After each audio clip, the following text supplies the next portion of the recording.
অবশেষে বিচ্ছিন্ন হয়ে গেল সাক্ষ্য এবং ঝিলের ডিভোর্স। হ্যাঁ বন্ধুরা, ভোলে বাবা পার কারেগা সিরিয়ালে এমনটাই দেখতে চলেছি আমরা। সাক্ষ্য ও ছেলের সম্পর্ক শেষমেশ ডিভোর্সের মাধ্যমেই এক অদ্ভুত পূর্ণতা পায়। আজকের পর্বে দেখা যাবে দুজনেই ডিভোর্সের নথি হাতে নিয়ে উকিলের অফিসে উপস্থিত হয়েছে। প্রথমেই উকিল সাক্ষ্যকে প্রশ্ন করেন এই বিষয়ে তার কিছু বলার আছে কিনা।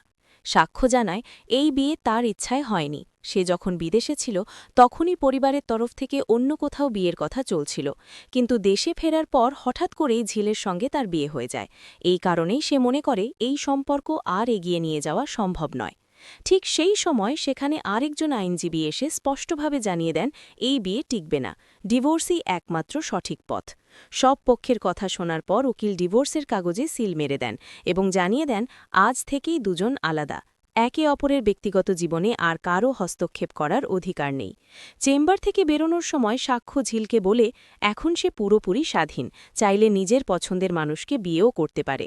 উত্তরে ঝিল প্রশ্ন করে তাহলে কি সাক্ষ্য জ্যোতি ম্যাডামকে বিয়ে করবে না। এরপর উকিল জানতে চান ঝিল কেন কোনো আর্থিক দাবি জানায়নি।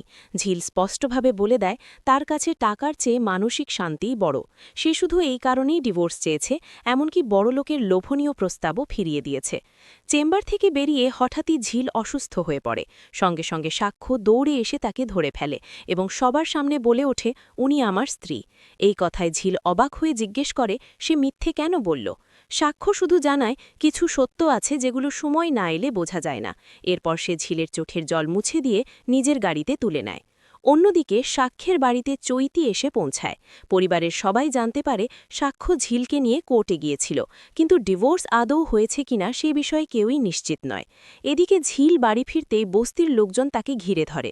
শুরু হয় নানা রকম কথা, ডিভোর্স, অপমান, বড়লোকের সংসার টেকে না ইত্যাদি। ঝিল সবাইকে থামিয়ে দিয়ে স্পষ্ট জানিয়ে দেয় তার জীবন নিয়ে সিদ্ধান্ত নেওয়ার অধিকার একমাত্র তারই, কেউ এতে নাক গলাতে পারবে না। সবচেয়ে চমকপ্রদ মুহূর্তে ঝিল বলে ওঠে ও আমাকে ছেড়ে যায়নি, ও এখনও আমার স্বামী। এই কথা শুনে সবাই হতভাগ হয়ে যায়। আজকের পর্ব আপনাদের কেমন লাগলো কমেন্ট করে জানাবেন। ভালো লাগলে লাইক, শেয়ার ও সাবস্ক্রাইব করতে ভুলবেন না। আর কোন কোন সিরিয়ালের আপডেট চান সেটাও অবশ্যই জানাবেন।